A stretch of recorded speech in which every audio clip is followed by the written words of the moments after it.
जय श्री कृष्णा। प्रिय दर्शकों, आप सभी का स्वागत है हमारे इस YouTube चैनल पर।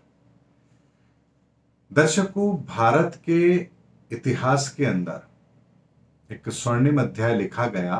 भारत की नई संसद का उद्घाटन भी हुआ और उसके पश्चात ही बहुत से लोगों ने कहा कि इसका जो वास्तु है वो ठीक नहीं है या ठीक है।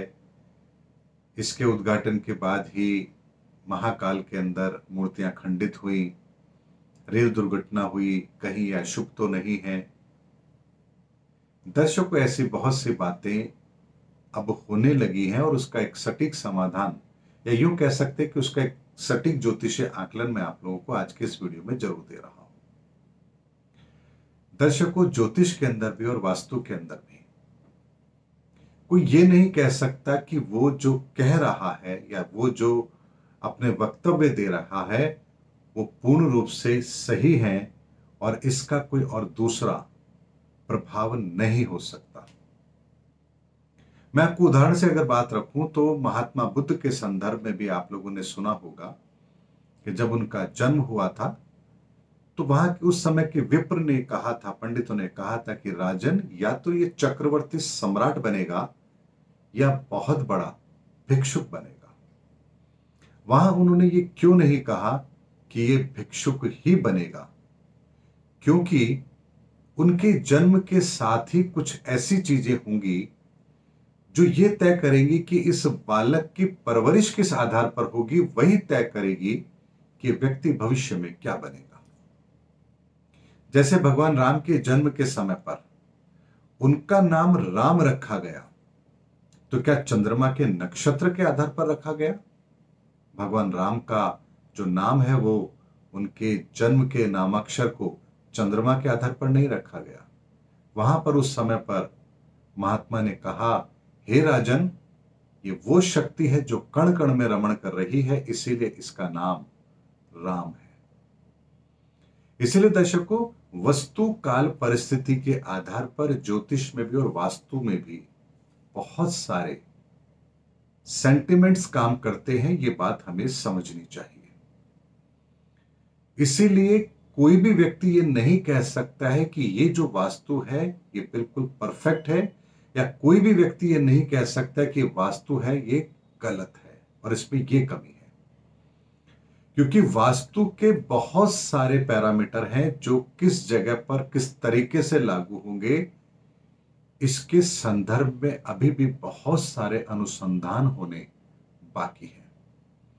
हमें इस दुनिया के अंदर ऐसे बहुत सारे महल मिल जाएंगे, ऐसी बहुत सारी इमारतें मिल जाएंगी जिसका वास्तु अपने आप में अलौकिक है और जो इतिहास के अंदर अगर हम बात करें तो अपनी एक अलग ही आभा लिए हुए है। ऐसे में हर मंदिर का जब निर्माण होता है, कोई भी मंदिर हो, उसका एक अपना अलग वास्तु होता है। किस उद्देश्य से बनाया गया है, किस देवी देवता के लिए बनाया गया है, किस स्थान पर वो स्थित है, किस दिशा में बनाया गया है, किस राजा ने बनाया है, किस प्रयोजन से बनाया है, ये सारी बातें भी बहुत महत्वपूर्ण होती है। इसीलिए कोई भी व्यक्ति ये नहीं कह सकता कि ये जो चीज है ये पूर्ण है या ये चीज अपूर्ण है।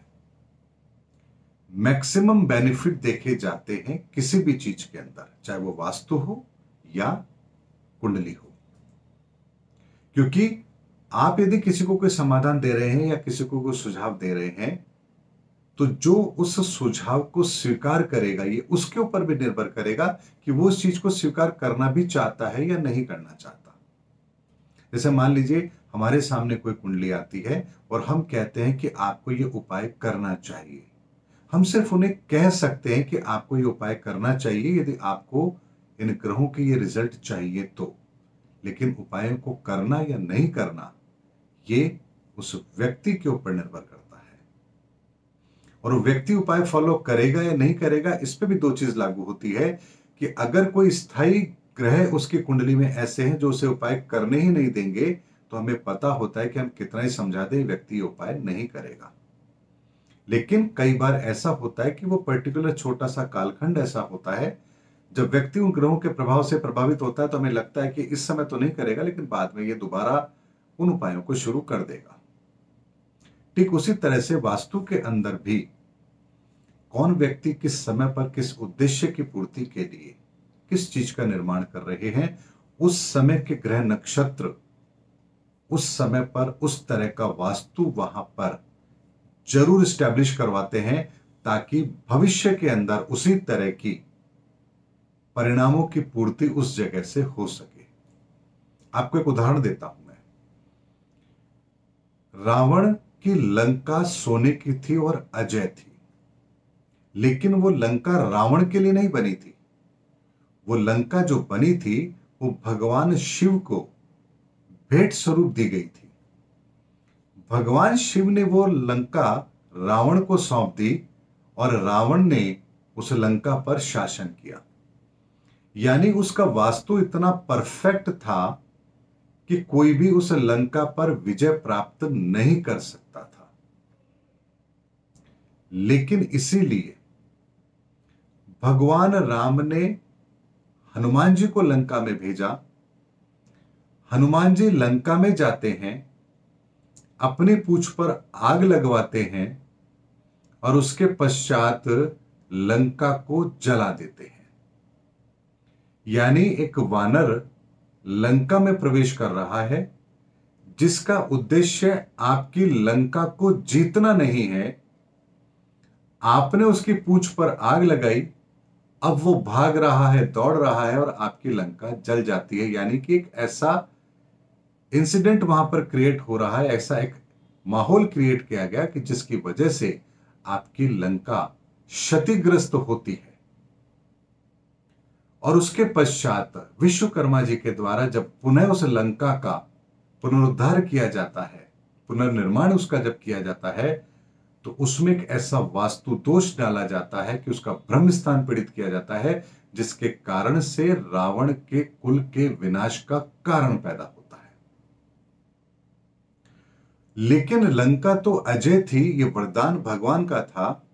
इसीलिए भगवान राम ने उस लंका पर विजय प्राप्त करने से पहले रामेश्वरम के अंदर भगवान शिव की स्थापना करके उनसे आज्ञा लेते हैं कि मैं इस लंका पर आक्रमण करने जा रहा हूं, मुझे विजय का आशीर्वाद दें। और स्वयं भगवान शिव ने लंका पर विजय का उन्हें आशीर्वाद दिया। उसके पश्चात भगवान राम लंका पर आक्रमण करते हैं और विजय को प्राप्त करते हैं। दर्शकों, बहुत आसानी से मैंने आपको समझाया कि वास्तु कैसे काम करता है। यानी यदि मान लीजिए आपकी कुंडली के अंदर गलत समय चल रहा है, गलत महादशाएं चल रही हैं, और इस समय पर आपको कोई मकान खरीदना है, कोई संपत्ति खरीदनी है, कोई एक छोटा योग बनता है कि कुछ संपत्ति के प्राप्त होने के आपको योग बनते हैं, तो निस्संदेह उस समय पर जो आप प्रॉपर्टी खरीदेंगे, उस समय पर आपको उस प्रॉपर्टी में उस ग्रहों से संबंधित दोष जो आपकी कुंडली में इस समय पर चल रहे हैं, वो आपको जरूर मिलेंगे। ये बात निश्चित है। इसीलिए हमारे शास्त्रों के अंदर, ज्योतिष विद्या के अंदर भी शुभ मुहूर्त का विशेष महत्व दिया गया है, ताकि आप जिस समय जो कार्य करने जा रहे हैं, उस कार्य का यदि समय सही है और आपकी कुंडली के अंदर दशाएं सही हैं, और फिर यदि आप कोई कार्य करने जा रहे हैं, तो आपको स्वतः ही उस तरह की संपत्ति मिलती है या उस संपत्ति का निर्माण होता है जो भविष्य में आपके लिए अच्छी होती है। इसीलिए आप देखिए दर्शकों, यदि किसी व्यक्ति का कोई बहुत बुरा समय आने वाला है, तो उससे पहले वो अपने घर के अंदर कुछ बड़े परिवर्तन कराता है, और उसके बाद वो देखता है कि वो धीरे धीरे धीरे बर्बादी की ओर बढ़ता चला गया। और कई बार ऐसा होता है जब समय बहुत अच्छा आना होता है, लेकिन आप किसी ऐसे स्थान पर बैठे हैं जो वास्तु से पीड़ित है, तो आप उस स्थान को छोड़ते हैं और आप किसी ऐसे स्थान पर पहुंचते हैं जहां का वास्तु आपको सुटेबल होता है, और आप धीरे धीरे तरक्की करते हुए बहुत ऊंचाई तक पहुंच जाते हैं। यानी ग्रहों का भी सीधा सीधा संबंध वास्तु के साथ बनता है, और इसीलिए ये कॉम्बिनेशन भी काम करता है। इसलिए किसी एक विषय पर यह बात कहना कि ये ऐसा है, इसकी वजह से ऐसा हुआ है, हमको यह भी समझना पड़ेगा कि युग परिवर्तन का समय है। क्यों इस समय पर नए संसद भवन का निर्माण हुआ है? यानी प्रकृति कुछ ऐसा चाहती है जो भारत की भूमि से हो, और उसके लिए यदि कुछ चीज का निर्माण हो रहा है तो उसमें ऐसी शक्तियों का निवास उस स्थान पर जरूर होगा जो भविष्य के अंदर घटने वाली घटनाओं के लिए एक पर्याप्त स्थान और ऊर्जा उस जगह को अवश्य देगी।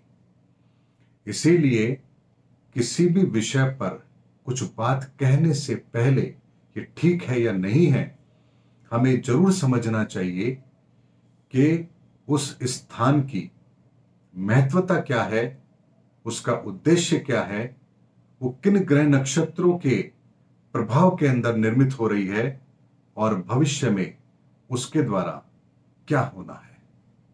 इन सब के आकलन के बाद ही हम इस निष्कर्ष पर पहुंच सकते हैं कि इस वस्तु का निर्माण सही है या गलत है। उम्मीद करता हूं दर्शकों, मैंने बहुत ही साधारण शब्दों में आज आपको वास्तु और ज्योतिष का एक संबंध और ये किस तरह से हमारे जीवन में काम करता है, इसके संदर्भ में आप लोगों को बात रखी है। मैंने किसी की विद्वता पर कोई प्रश्न चिन्ह नहीं लगाया है, मैंने सिर्फ ये बताने का प्रयास किया है कि इन दोनों विधाओं का सर्वोत्तम लाभ हमें किन परिस्थितियों में मिलता है। उम्मीद करता हूं दर्शकों, मेरा वीडियो आपको जरूर पसंद आया होगा। अगले वीडियो में आपसे फिर भेंट होगी, तब तक हमारे चैनल पर बने रहिए। जय हिंद, जय भारत।